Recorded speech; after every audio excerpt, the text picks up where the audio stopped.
I am unashamed. What about you? Welcome back to the Unashamed podcast. We got the gang all back together. We got Zach here today. Our movie mogul has rejoined. Zach, it's good to have you back. It's good to be back. I can breathe again. It's feel like the last day of school when you're about to go into summer vacation. That's what I feel like right now. Really? You've been on the movie has been quite the whirlwind these couple of weeks, and it's we've been talking about it along, but it's really. I told you, I was like, no matter what happens going forward, and I think more great things are going to happen.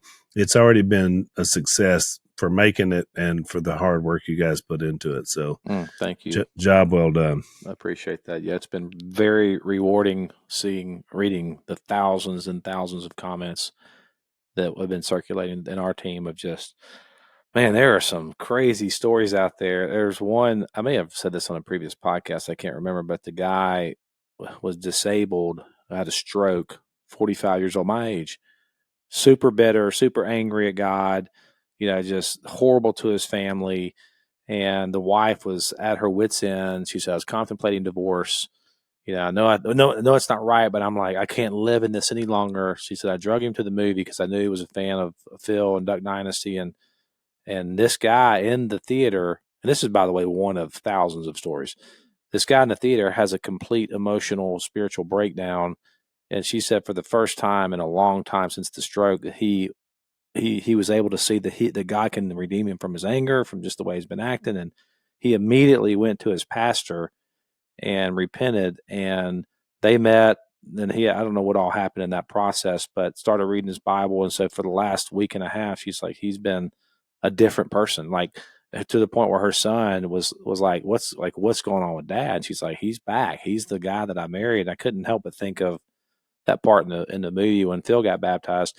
And Kay always tells this story so well of what Jase said when Phil got baptized, when he said, does that mean the devil's not my daddy anymore?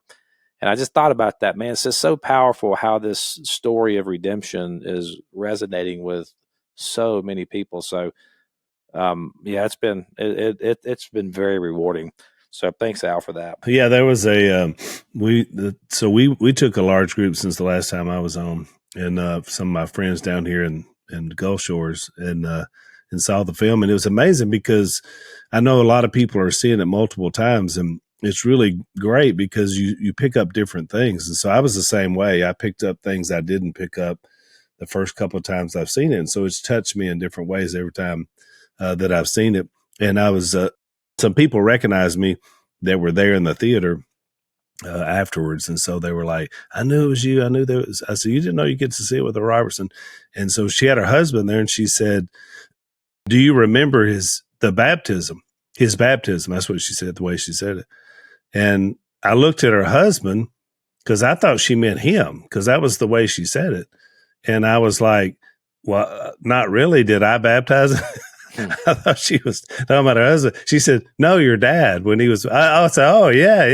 That was a big pivotal moment in all of our lives. I remember it well.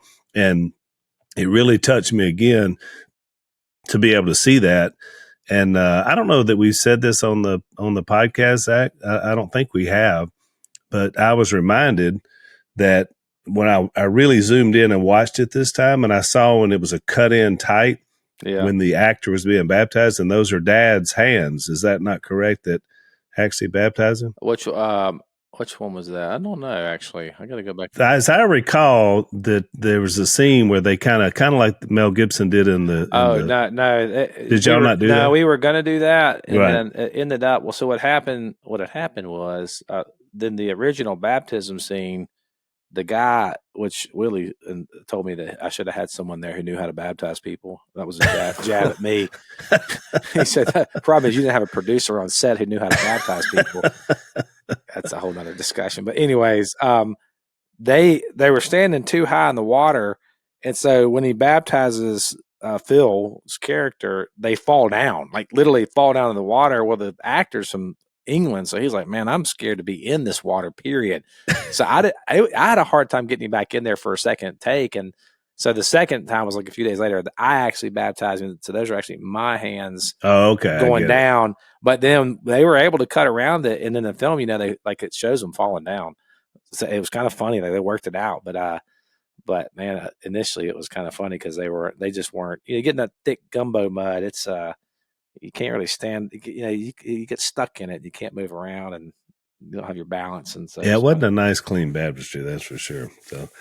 So Jase, what's you've been burning up both ends of the road, right? Man, so I left y'all last time I was with you. We filmed 3 or 4 days in Mississippi for our Duck Family Treasure.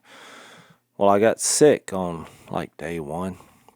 Of course, what I've learned about doing TV shows, the show goes on. Yes, it does. You're just, it always feels like you're deathly ill. It's the first time I've been sick since I had COVID. And what's so funny is, the crew's like, "Oh, you're sick? So do you have COVID? Because if you have COVID, production has to stop."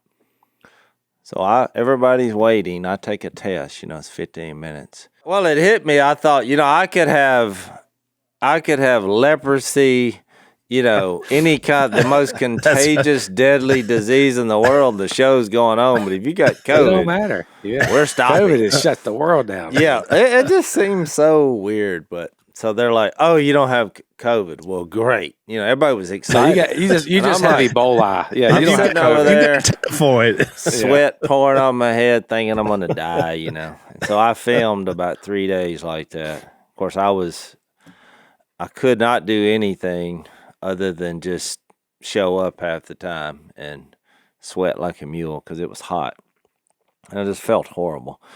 Had rigors at night. And so, then as soon as I come back, we had the Miamu this weekend. So I think I got back, Friday. And then that night, what we do is we have the volunteers at our house on Friday night. But I couldn't even function. So Missy cracked the door for me so I could hear their worship, which was awesome. And so then the next morning, they all left, which I didn't set my alarm. I didn't know where I was. And my phone kept ringing. And it was my daughter. She's like, "We're waiting on you," at a camp. So I was like, oh. So I ran out there, and we had 30 families. We had 10 new families this year that showed up, which is kind of interesting. We've helped 168 families since Miamu has started. And they're all invited. It's a good record. Yeah, it is. A good deed. We've given out, close to $1 million, with just helping them through and it's a whole process that we do. I mean, we have a full-time employee, Missy's aunt, who's the liaison between all the families. And all the families, they love her because she loves doing this. Everybody calls her Miss Bonnie. And there has to be an investigation that goes on when people apply to be a part of our charity because we live in a world who try to take advantage of anything and everything. And so, and you're right. They get you hear so many bad things. You got to keep yours above board.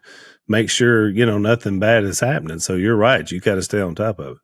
Well, yeah. And I mean, I would say, I don't know how other charities work, but I'll tell you this, before any money from people that are coming to us to help kids and families, we're talking to a doctor somewhere. Well, that usually weeds out 99.9% of any kind of hypocrisy. When we're going to have a conversation with your kid's doctor before there's any money transaction on seeing this is legit.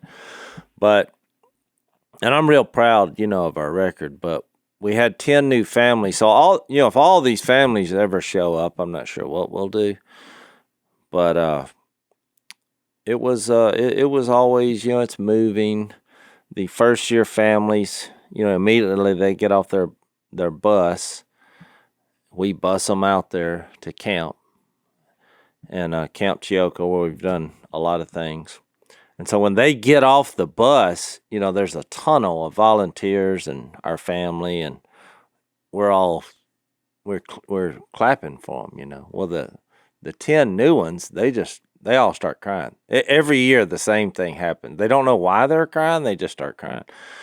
And it's mainly a psychological thing, because the conditions that these kids have to go through, you know, they're 20-year journeys of multiple surgeries and pain and trauma and blood, and you feel alone and isolated, and it's just, when you see this, it's just overwhelming. And so it starts there, and then Mia plans a fun day for all the kids. It's pretty much fun for them, but it connects them in a world that can be very mean toward kids like these with their age group. They feel like they're a part of something, that they understand each other. So, and while that's going on, Jace, they're bullied a lot, right? Because of their condition. Yeah. Yeah, and I mean, it's just because they're different, you know, and they're constantly changing, and kids can be mean, but parents can be mean. I mean, it's just the way it is. And so it's a good, fun day for them. And this year's theme, I have the shirt on, was Shine Like Stars, which is Philippians 2. And do everything without complaining or arguing, which, you know, is Mia's idea. We just kind of run with it. And so then Missy and I have a counseling session. I say counseling, we're not counselors, but, you know, we had a legitimate counselor the first year, and we have a sharing session with the parents, because it's a good time for them to vent, share the trials. You know, this year we had multiple families who really had a tough year. And so, but after that first year, that professional counselor, she's like, y'all don't need me. I'm not. This is so deep and traumatizing, and y'all qualify. I mean, you just need to get together and share, because most people don't understand what's going on here. So we just kind of go around in a circle around the campfire and share our hearts. It's a safe place. You know, we say it's a safe place, and we keep it there. Yeah. But we all wind up having tears in our eyes and loving on each other. So it's really good. So we do that while the kids are making crafts and different things. And so this year they had a talent contest, and I wasn't there because I wasn't feeling good, but Missy was showing me all the videos. Amazing, hilarious, off the charts, fun. Some of the things I wish I could share. I mean, this is some of the funniest stuff I've ever seen in my life. Because, you know, you think like shine like stars, but there was one family who had created a synchronized hand waving and foot movement, like, I don't know what you call it, like a 3-minute, they had a curtain up, you know, it was all this synchronization, you know, but it was kind of a funny take on what you see in the Olympics on the synchronized swimming. And and some sang songs and played the piano, and there was hula hoops, and there was a comedian, one of the kids, he got up and did a bit, but it was a lot of fun. And so then on Sunday, we actually do a worship service, and it's a volunteer thing, because we're not sure if these families that we're helping, if all of them are even believers, and we're there to love these kids and help them, and hopefully build a bridge to Jesus, because we know he's the ultimate answer to, you know, peace and joy. One of the things we enjoy about many of our sponsors of the podcast is they allow us to have this podcast and do what we're doing. And so we thank them for them supporting us. And we thank you for supporting their products, the ones that we talk about on here. And there's a lot of really good Christian companies out there. They're a lot like our company that started from very small and just with an idea. And then because of their trust in God and their trust in what they were trying to do, they've been able to continue to do that. And so the guys at Barrel Buddy were like that. When Zach and I first talked to these guys on the phone, it was evident, because they wanted to start with a prayer, that this thing was going to be bathed in our relationship with Christ. And so we appreciate them. They've come up with a little white polymer that Jase has there in front of him. It's a 3D cylinder which is what your barrel needs. It's made out of this polymer that's going to get all the residue particles out of your barrel. It's going to collect those, and then you know that your gun is clean. And we're all about an efficient weapon. So we're also all about supporting great companies. So if you're getting ready for hunting season, or if you're just a shooter, this thing fits every gauge of your shotguns, every rifle, every pistol, check these guys out at barrelbuddy.com because it is important to be a responsible gun owner. That's Barrel Buddy, BARREL buddy.com. Check them out.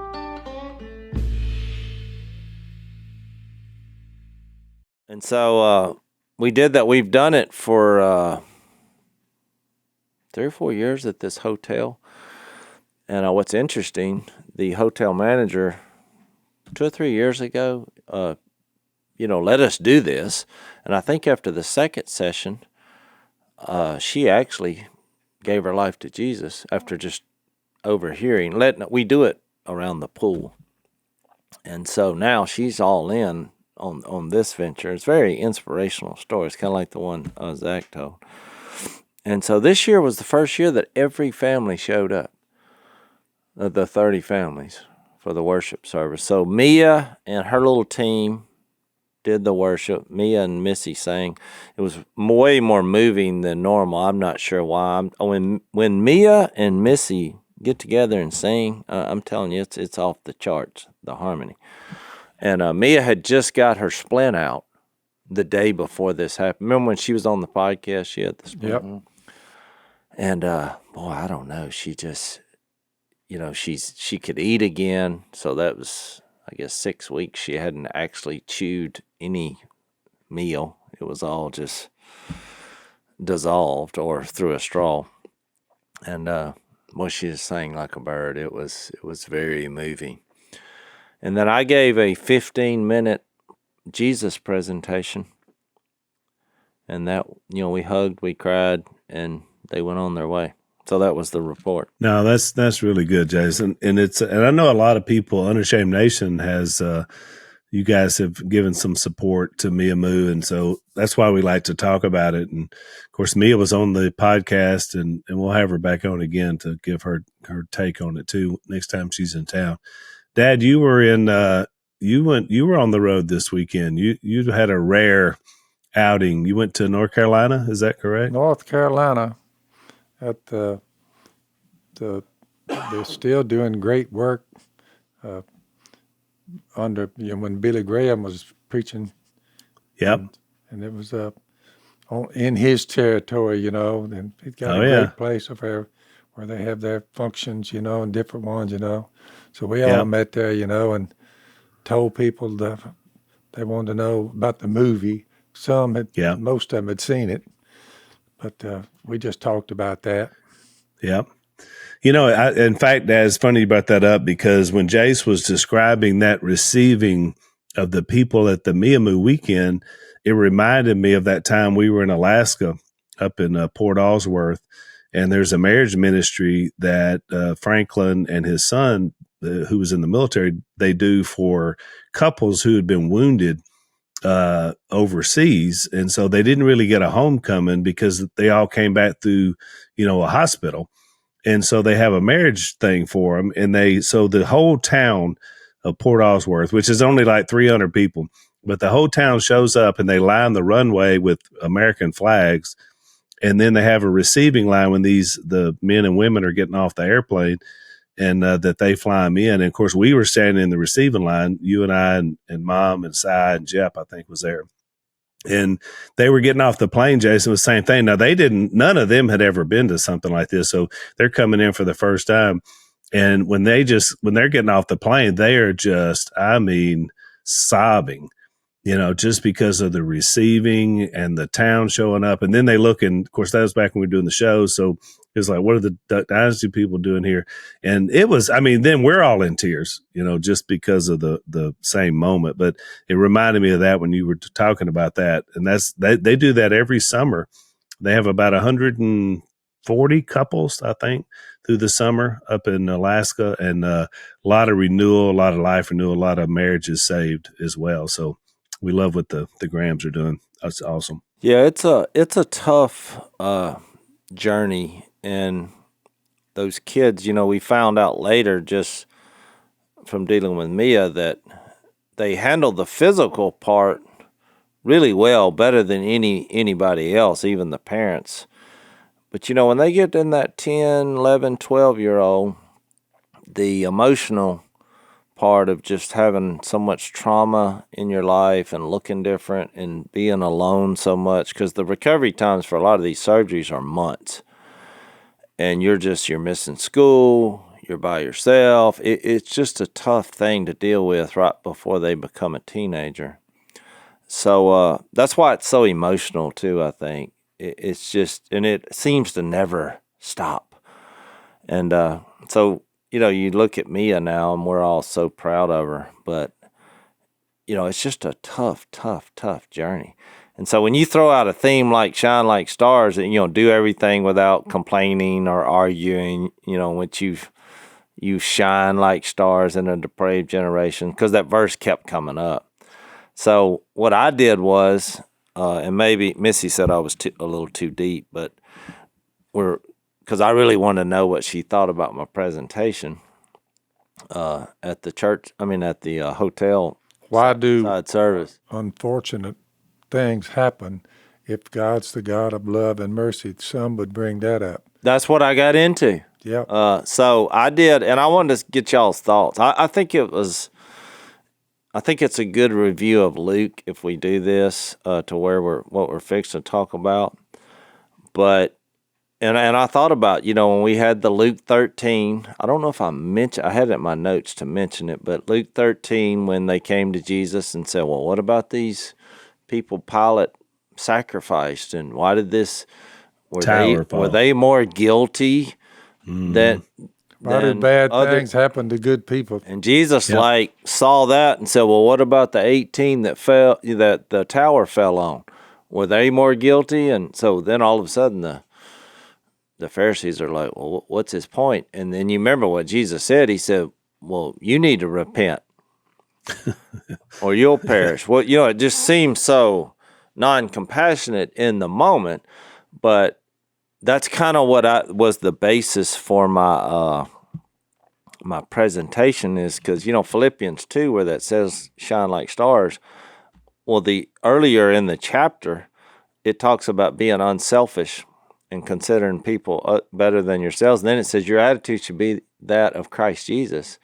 And one of our favorite passages, Philippians 2:5 and following. And it shows you that Jesus humbled himself. He took the form of a human, became a servant, humbled himself, became obedient to death, even death on a cross. God exalted him. And if you view Jesus and the way he operated, he would be one that you said, well, why do bad things happen to good people? Well, put Jesus in front of them. Well, they're right, and I made that same point. So my point was, if you're going to shine like stars, you're going to do everything without complaining or arguing. Even when terrible things happen, that foundation is what Jesus did, because he lived a perfect life. He should have not had anything bad happen to him, and other humans said we need to kill him. Yeah. And so this idea of, if I'm a pretty good person, nothing bad's going to happen to me, it's just a lie that the evil one feeds us. And so I went to that Luke 6, where in Luke's version of the Sermon on the Mount, where he said, blessed are you when you are poor, when you're hungry, when you weep, when you're insulted. Because I brought that up, because even the one about being hungry and being insulted, that really resonates with cleft palate kids, because a lot of times they're hungry. Mia, just imagine going 6 weeks without eating a meal. You're famished. And think about how many times they've been insulted. So I kind of took that out of context a little bit, just with the people I was talking to. And I was like, well, why would God be saying you're blessed? You're blessed when that happens. And then I introduced this idea that God introduced about the upside down kingdom, where when you're weak, you can be strong, through God's power. When you surrender, you can achieve victory through, God's power. And all these things that happen to us in life give us a humble spirit to know that there's a God and we're not him. So that was the angle that I went at. And so then about in there, I came up with 2 little points that Jesus is better than the world, because then I took the opposite of those things. The world says you're successful when you're got plenty of money, when you're comfortable, you're well fed, when you're laughing and having good times, and when no ailments. When you're famous and people are recognizing you and bowing down in front of your prowess. And so I was like, but Jesus is better than all that. And Jesus is better than miracles. And that's when I got into, why don't God just heal our children? And look, I've been on those, down on my knees and praying for my kids and pleading, just saying, we get it. Let's just, how about let's just go ahead and fix this? And why do we have to continue this long journey and process? And so I made a point that Jesus is better in miracles. And so I went through all the things that Jesus showed that he was the Son of God through miracles. And maybe y'all can list more, but he healed diseases, he cured ailments, he healed, restored people from mental illness, he destroyed racial barriers, he drove out demons, he raised the dead, he forgave the guilty. And when you look at all the things he did by miracles, showing who he was, it really solved all the world's problems in those moments. And yet, it didn't cause the world to all bow down before him. And so only would that be done through his death and burial and resurrection, as far as, ultimately who he was and his character. And so I made the point that despite all those miracles that he did, all those people died. They needed another miracle at some point to, That's right. And so then I went to Hebrews, and I made this big deal about Jesus is better than the world and he's better in miracles, and here's why.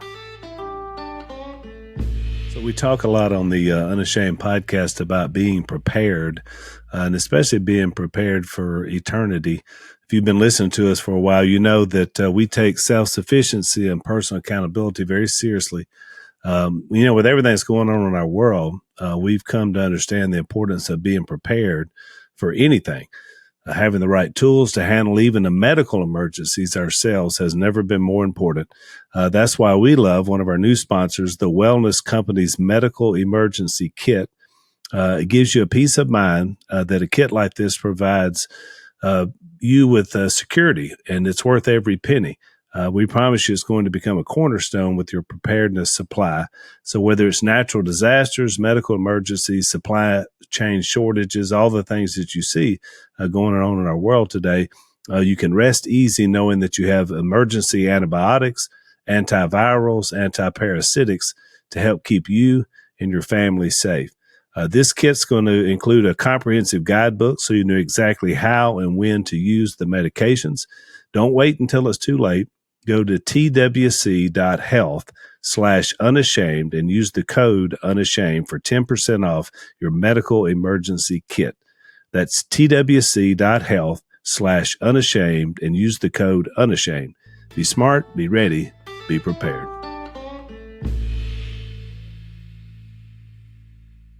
When he reached out, I keep bringing it up, but it's worthy of bringing up.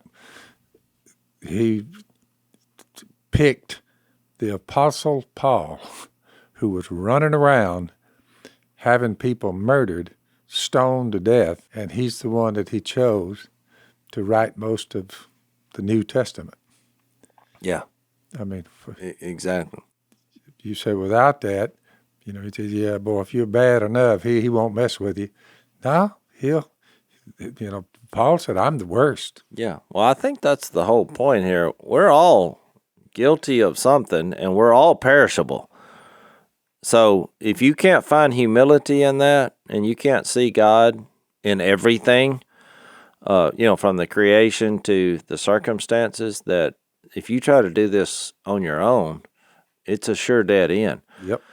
So I gave like 6 things why Jesus is better than those 2 things. So in chapter 1 through 4, remember when it said he spoke in the past, he spoke through the prophets and all, but in these last days, he's spoken to us by his Son, who is the exact representation of God's being. So one reason Jesus is better than anything or anybody is he is the exact representation of God. Yep. And in the next verse, it's through whom he created all things, which is number 2, why he's better.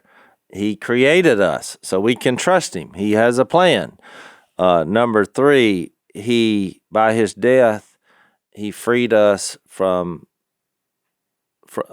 humans who were held in slavery by their fear of death. You remember that, Hebrews 2:14 through 18.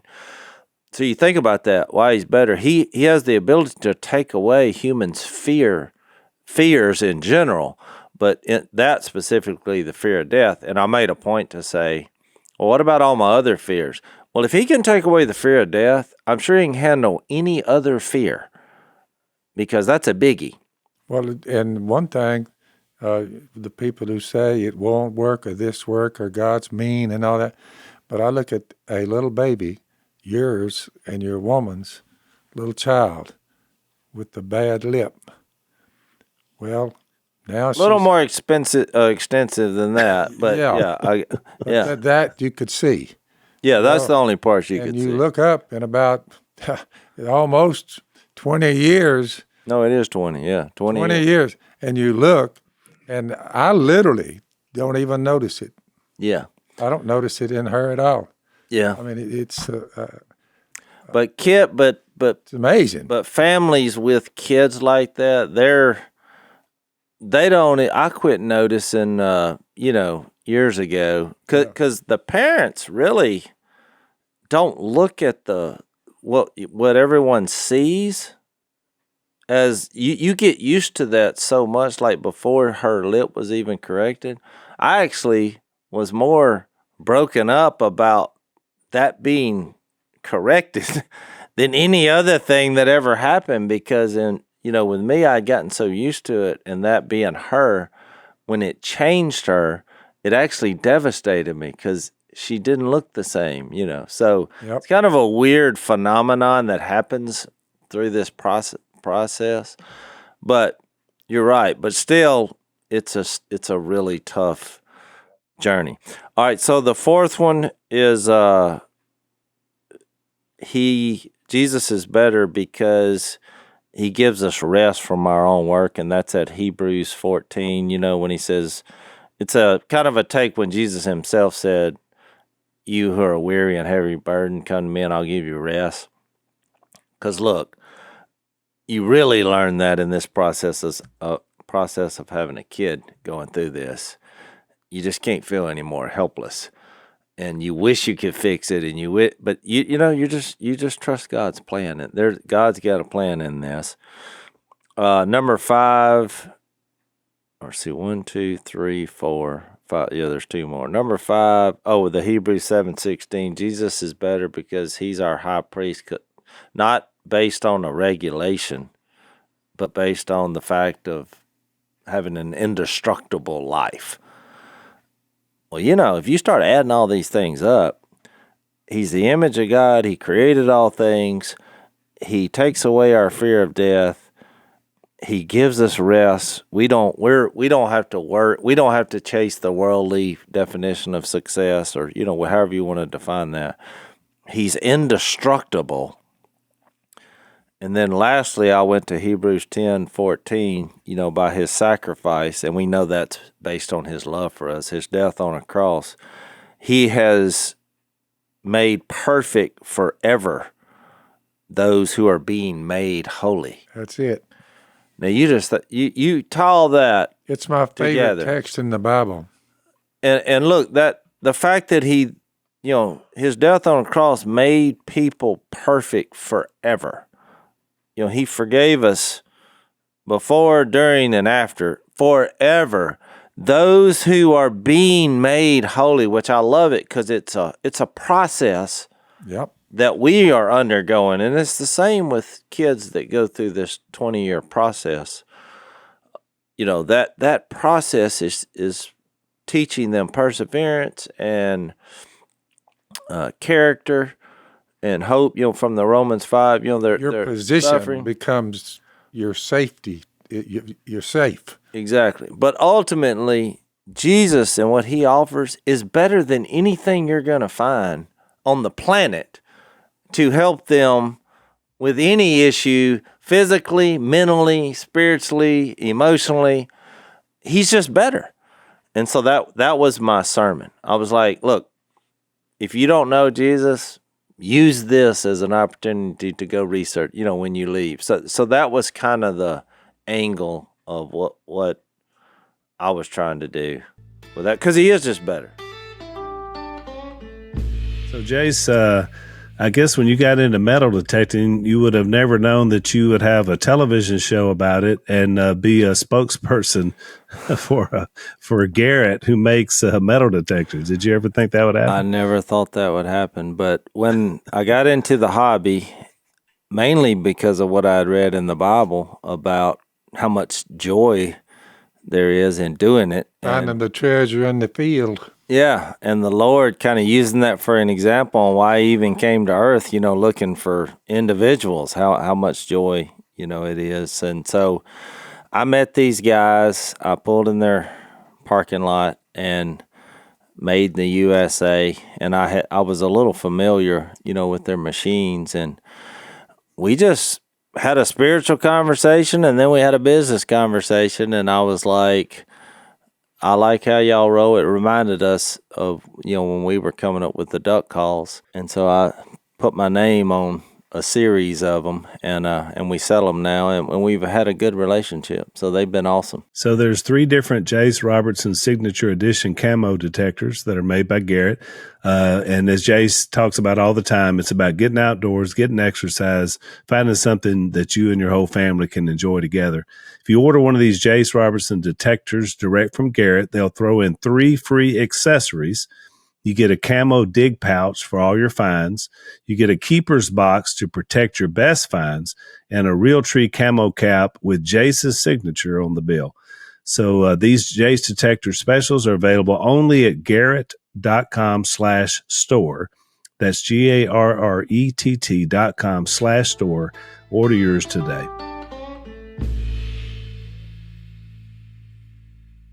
So I was thinking, Jase, that's excellent, which is right out of our Hebrew study, by the way, we did on the podcast.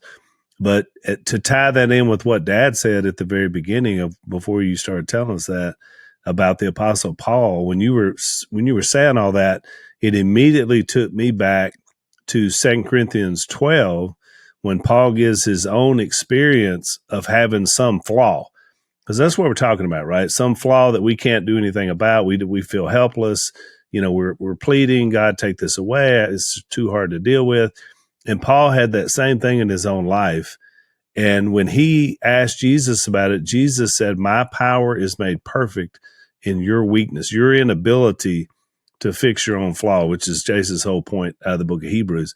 And so when I hear, Jase, you describe it, even this weekend, we've been talking so much about the kingdom in our study of Luke, and this is what the kingdom is. It's a community of people that are there to help each other because we're flawed. Without Jesus, we don't have that. Once we find Jesus and we find a community, a kingdom, then we understand what it is to have him. And so you guys are a support group, and all you can do is wherever your corner is in the kingdom and whatever you're dealing with is doing just that, is showing Jesus to people and that how he helps us get through that. So, I think it's a beautiful thing, whatever it is. And we got a lot of people out there listening that have some different kind of ailment, weakness, flaw, but it's the same response every time. Jesus makes us perfect in him. And as long as we have people helping us get through it, we're going to make it. We're going to make it and be stronger at the end of the day. So it's very encouraging to me.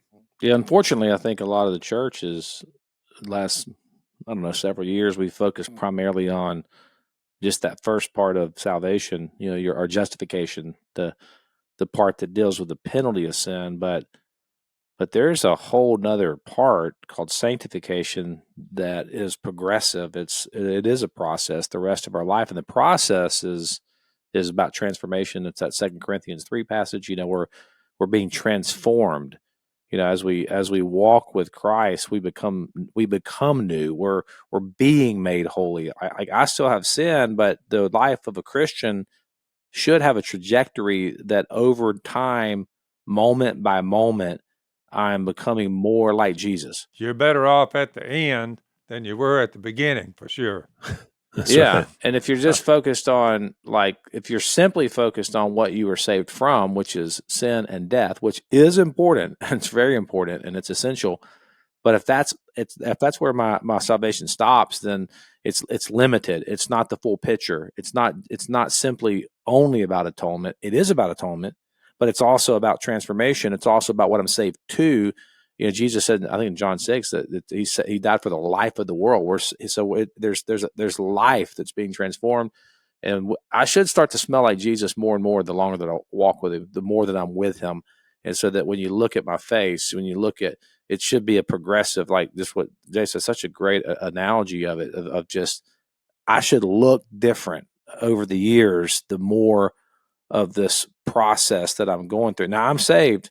I'm not saying that my works and whatever I'm doing is earning me salvation. This is not some kind of legalism or anything like that. Our work and our effort is not to gain favor with God, but our work and our effort is to submit to the Holy Spirit so that he can produce a fruit in us. Galatians chapter 5, the fruit of the Spirit, his fruit, he produces it in us, but it is progressive. And I think that's encouraging for anyone listening today that thinks, man, because some of the people, for example, who maybe had a response to the gospel by watching the movie The Blind, or you're in church and you hear it and you move on it and you accept Christ, you come to saving faith. Like that's the beginning, but it will not be the end of your struggle with sin. And a lot of times I think people, they a few months pass by and like, man, I feel like I'm right back where I was. I'm struggling with the same thing. Well, yeah, because you're young in your faith and you keep walking, you keep dying to self. Romans 6, that passage on baptism, and that's about sanctification just as much as it is about baptism. It's about an ongoing process. So don't give up. Keep walking in that. And I love Mia's story because that process that she's been in, it's been a painful process. And so it's not. I think sometimes we say, "Oh, we want the results, but we don't want the surgery. We don't want the pain. We don't want the rehab. We don't want it." And that's just not how this works, because we got stuff that's got to be dealt with. And sometimes that takes a lifetime. So don't give up just because you're like struggling with the same thing you struggled with before you knew Jesus. Keep moving, and over a span of time, you'll look back on your life if you're walking with the Spirit, and you won't have that same. You'll have struggles, but you won't have that struggle. Those struggles can be healed. Yeah, I couldn't help but think about that verse whenever Peter and John stood up for Jesus in the temple. And in Acts 4:13, and when these leaders that they were challenging saw the courage of Peter and John and realized they were unschooled, ordinary men, they were astonished, and they took note that these men had been with Jesus.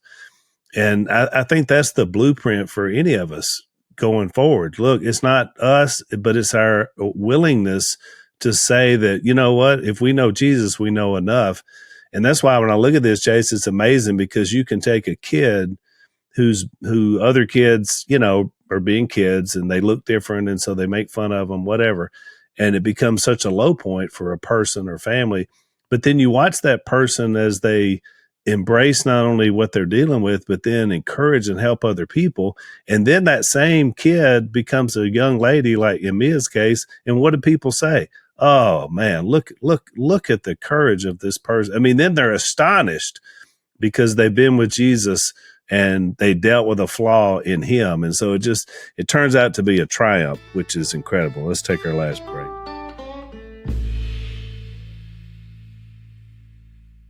Well, exactly. And, some of the parents commented on, Mia, because she has had this awakening of, I need to help other people, which goes back to the Philippians too, which is why she chose it. Yep. If you read that, it's like, do nothing out of selfish ambition or vain conceit, but in humility consider others better than yourselves. Well, we're getting into this upside down kingdom thought here.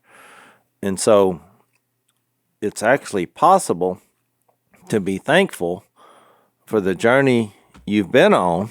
That's it. Because you realize that God had a plan for your life, and He chose you to help other people in this area.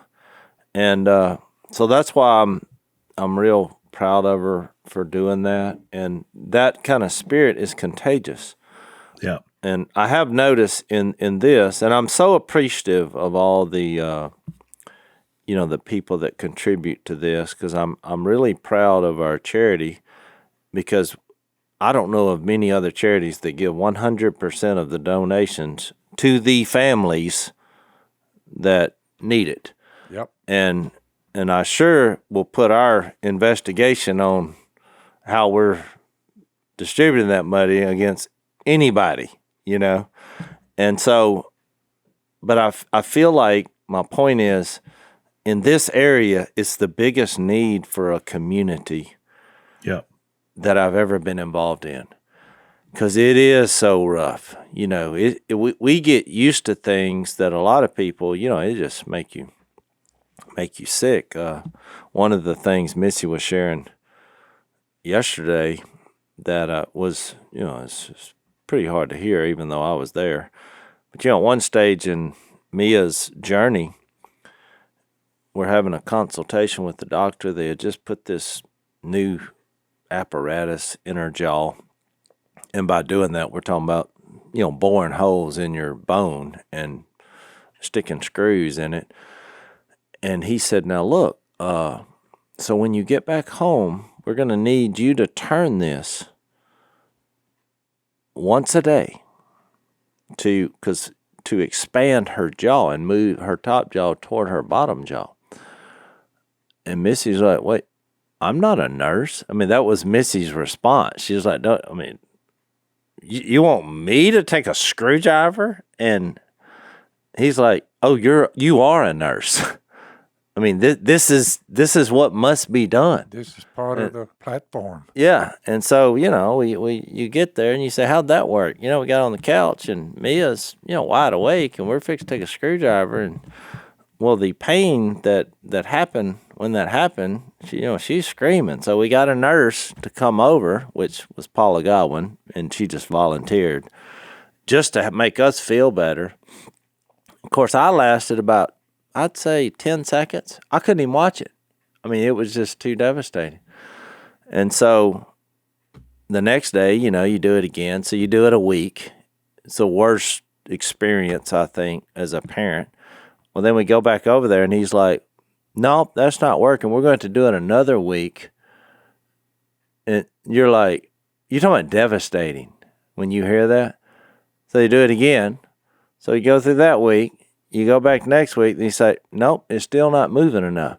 So now we're going to do it another week, 4 times a day. And so my poor wife, because I couldn't, I could not handle it. It was too bloody. It was too gory. It was too intrusive. But Missy was sharing that with another family, because they were a first-year family, about what they were having to go through.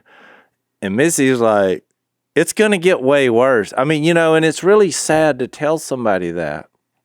And, we're all crying, because it's like, you don't realize what's fixing to happen here. I mean, that you're going to need us, and you're going to need each other, and this is not going to be easy. But I just thought, at the end of the day,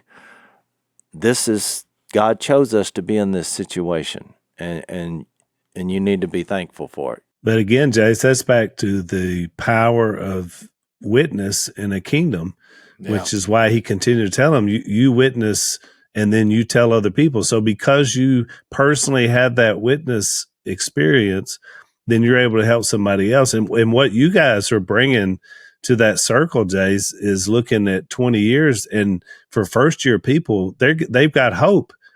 They've got hope that it's going to get better. That you're going to be able to get through this. You're going to be able to get past this. I mean, that's what really Christianity is about, hope, and exactly what you guys are doing. It's a microcosm of everything we've been talking about with kingdom and with Jesus and with salvation. Well, the reason I did the lesson I did is because I'm trying to keep what we talked about private. But there was a thought brought up from a first year parent that was like they had just realized that all these kids are different. This is not one condition that every kid is a little different. So you can imagine, especially in the medical world, when you have a situation where there's not one way to do this. So you get all this advice and information. You have to just go through all that process. And it just made me think that's why what we have in Jesus, I really just feel compelled to share with them, because no matter what you're told, no matter how many insults that happen, or the word is I am obligated, both to Greeks and non-Greeks, both to the wise and the foolish. That's why I'm so eager to preach the gospel, also to you here at Rome. I mean, well, right. My point is, no matter what advice, it's deeper than a decision. You view it as I'm obligated to help this child and help others who are suffering the same malady. Yeah. Well, I'm like, what Jesus has to offer, though, considering the whole spectrum of spiritual, physical, mental. That's what he's talking about right here. It's better than anything you're going to find on the planet. That's right. And so just give this a shot, because if you really go to this in sincerity, and I mean go to this, Jesus himself, you're going to find peace that transcends your understanding. You know, it's like you're going to find joy despite all this pain and suffering. The parents are watching the medical section of it, volunteer section, your wife, your people you're working with, they're looking at it.